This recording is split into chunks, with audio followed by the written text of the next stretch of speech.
Əməkdar artist Qorxmaz Əlili aparıcı Rövşanə Ağasəv qızının tənqid edib. Axşamaz xəbər verir ki, buna səbəb Rövşanənin illər əvvəl müğənni Afət Fərman qızını təhqir etməsi olub. Elgizlə izlə verilişində yayımlanan həmin görüntülərə Qorxmaz Əlili belə reaksiya verib. Zeynəb Xanlarova səhnəyə çıxanda sərbəstlik yaratdı. Bir çox ifaçılar onun kimi saç düzəltdi. Demirdilər ki, oxşadırsan. Nazpəri Dostəliyevanı Allah elə gözəllikdə yaradıb.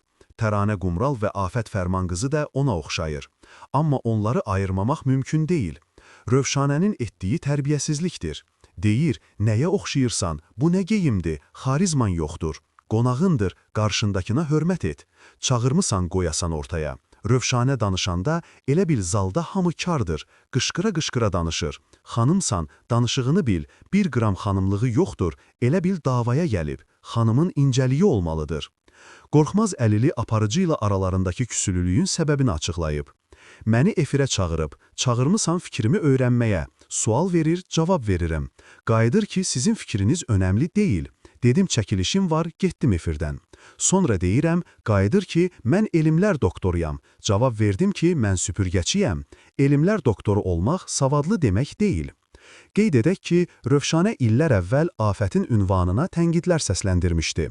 Sizin obrazınızdan Azərbaycan səhnəsində 10 dənədir. Obraz olaraq fərqlənmirsiniz. Sizin xarizmanız yoxdur sözlərini deyib.